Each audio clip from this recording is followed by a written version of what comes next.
When an author breaks the fourth wall, he doesn't have to say anything momentous. He simply has to remind us that he, and in this case, capital H he, is there.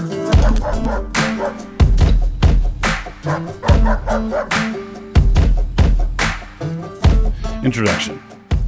I will begin with an odd circumstance, one that describes a literary and real-world juxtaposition, and then go on to discuss the kind of thing it does not mean. After that, if you're good, we will address the import of what it does in fact mean. And this will have particular relevance to those of you who are being tempted to get discouraged about the number of clowns that are tumbling out of our massive clown car parade. We said we wanted to go to the circus. We never said we wanted to live at the circus. But I veered off the point, which you are generally supposed to avoid in introductions. I promised a literary juxtaposition to an event in real time, and so we will get to that in a moment. We know that things are pretty grim right now, but a word is available to encourage those of us who are in the thick of it. But nothing is gained by lying to ourselves about how things are. God is the one who delivers, not the one who helps us whistle vanities in the dark. We need to face facts first, and after that, he shows us the way out. Thou hast showed thy people hard things. Thou hast made us to drink the wine of astonishment. Psalm 60, verse 3. The juxtaposition first. I was driving into town last Saturday to pick up the mail, and I was listening, yet again, to The Lion, the Witch, and the Wardrobe. I was at the part where the witch realizes that spring had arrived and was going to undo her everlasting winter. The snow was melting, and the dwarf was having trouble keeping the sledge going, and the witch was furious at the prospect of Aslan returning. Just then, I was driving under some fir branches, and a load of snow slipped off the tree and fell into the road just ahead of me. Nothing too remarkable there. This happens in places where it snows, like it does here. Happens all the time. But about 1 second later, as in a 1/1000 count later, the narrator in the book said this. And then, as he looked at one tree, he saw a great load of snow slide off it, and for the first time since he had entered Narnia, he saw the dark green of a fir tree. C.S. Lewis, The Lion, the Witch, and the Wardrobe. Now, this is the kind of thing that should make you laugh out loud, or say, huh, or roll the window down to sing psalms, or anything along those lines. I mean, I saw something happen through my windshield, and then Providence, in the very same breath, provided me with a happenstance narration of that event. Only, it was not happenstance. Obviously not. What it did not mean. Now, if I were to take it as a sign that I should go run off and do something specific, then I would be outrunning my own headlights. For example, if I were to think this means that I should mail that letter I was thinking about, I would be arbitrarily assigning my very own meaning to an unusual event, and I would have no warrant for making any such assignment. I'm not in charge of that kind of thing. I'm not a prophet.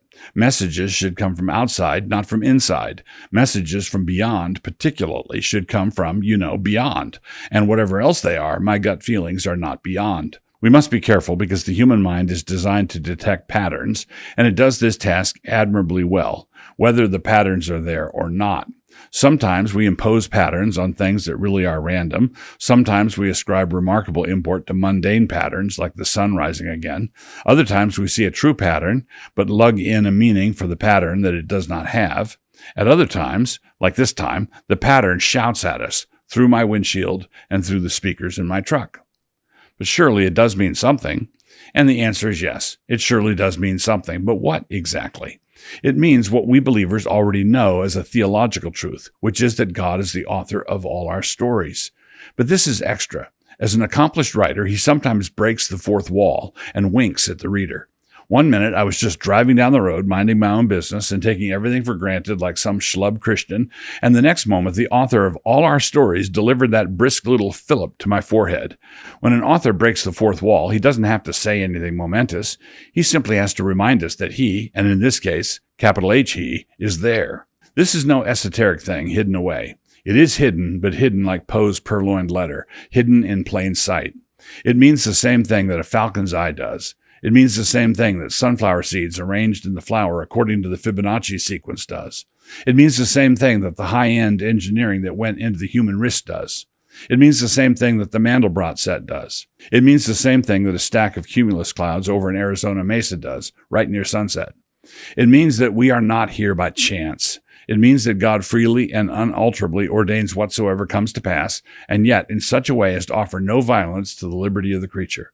It means that when God writes a book, all the characters are three-dimensional and really come alive. But we are not alive in a random concatenation of events. We are alive in a story. This means that God, the author of this story, is present in everything. In him, we live and move and have our being. So take heart, friend. The White Witch ruled Narnia for 100 years. Always winter, never Christmas. She had a lot of power, and everything seemed hopeless, beyond hopeless. Fighting her was futile. The way it was yesterday will have to be the way it will necessarily be tomorrow. Everything is grim and dark and gray and stripped, fading off into bleak in every direction. That means we might as well give up, right?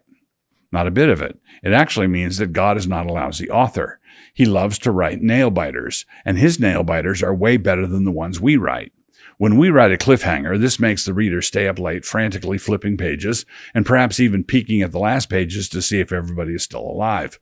But when God writes one, the readers go through that experience, whoever they are, and the characters, that would be us, experience the same thing. Are we even going to make it? For we would not, brethren, have you ignorant of the trouble which came to us in Asia, that we were pressed out of measure, above strength, insomuch that we despaired even of life. But we had the sentence of death in ourselves, that we should not trust in ourselves, but in God, which raiseth the dead. 2 Corinthians 1, 8 and 9. Or as Chesterton once said, the one taste of paradise on earth is to fight in a losing cause and then not lose. And here's Chesterton another time.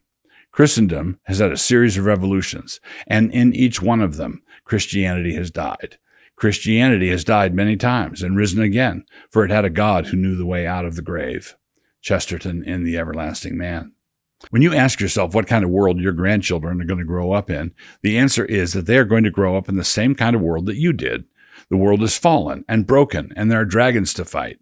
But every detail of every battle is written by the finger of God. You say that big tech has algorithms that track every keystroke, but that is an omniscience made out of 3 feet of brown wrapping paper after it has been wadded up.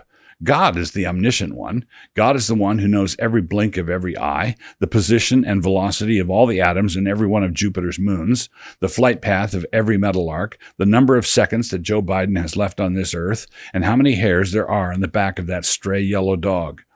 What about their aspirations to omnipotence? Our globalists, our pretenders to the throne, our vaunted lords of the earth are like a child in a plastic car that is part of a ride at the county fair.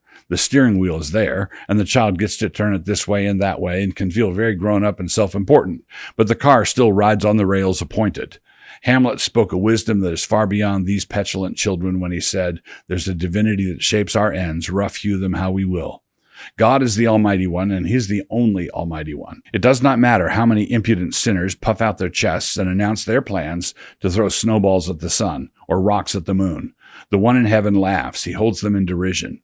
Now, if He holds them in derision and we are His sons and daughters, shouldn't we laugh also? Dutiful children always laugh when their father laughs. But omnipresence is the true comfort. This is because God is everywhere present, but this does not mean that God is stretched out over the cosmos with a little part of Him everywhere. No, the doctrine of omnipresence means that all of God is in every place.